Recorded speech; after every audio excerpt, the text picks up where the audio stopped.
Assalamualaikum warahmatullahi wabarakatuh. Bertemu lagi dengan channel Dokter Sehat Tanpa Obat. Mari kali ini kita bahas perbandingan tensimeter atau alat untuk mengukur tekanan darah antara digital sama manual. Sekarang ada yang namanya alat tensimeter digital. Bedanya kalau manual itu ada dua, ada yang pakai air raksa sistemnya, ada yang pakai pegas. Bagaimana perbandingan ketiganya? Pada pasien atau seseorang yang tensinya 120 ke bawah, ketiga alat ini pada dasarnya hampir sama. Selisihnya tidak signifikan.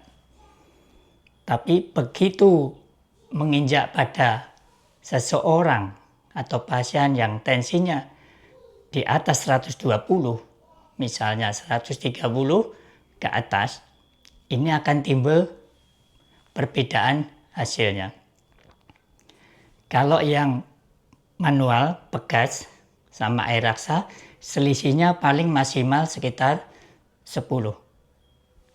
Kalau dibandingkan dengan manual dengan yang digital, selisihnya bisa lebih dari 10 atau malah bisa lebih dari 20.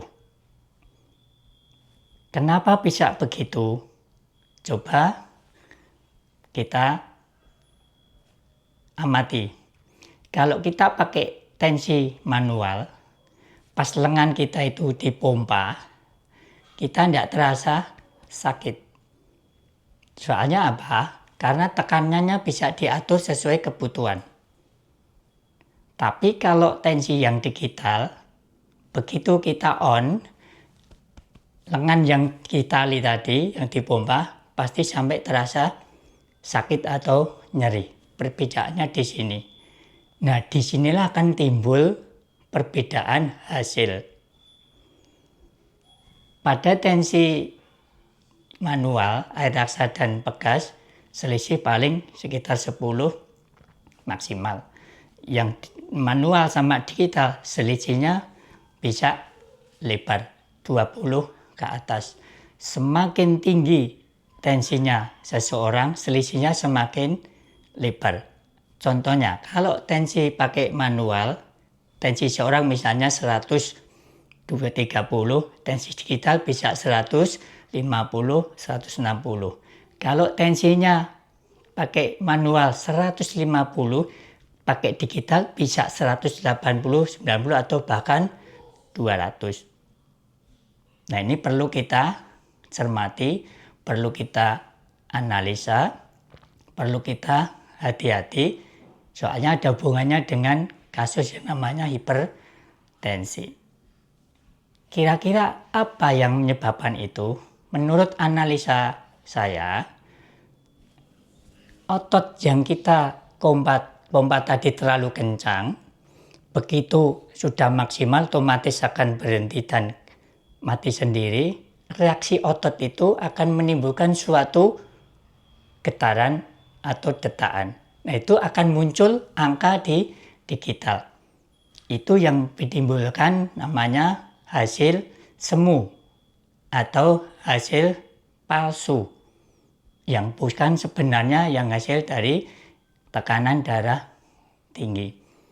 Beda kalau yang manual, dipompa sesuai kebutuhan, setelah jantung tidak berbunyi, pompa kita hentikan, kita kendurkan pelan-pelan, bisa diatur sesuai dengan kebutuhan.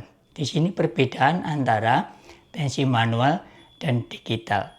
Sekarang terserah Anda semua mau percaya yang mana, mau pakai yang mana. Tetap hati-hati. Salah analisa, salah diagnosa, nanti larinya ke jantung. Begitu perbandingan antara alat tensimeter antara yang manual dan digital. Semoga berguna dan bermanfaat, menambah wawasan kita semua. sebagai hipotesa seperti itu tadi perlu kita analisa terus dan berlanjut supaya tidak menimbulkan kerugian pada masyarakat. Sampai ketemu lagi dengan channel Dokter Kesehatan Babat pada topik yang lain. Assalamualaikum warahmatullahi wabarakatuh.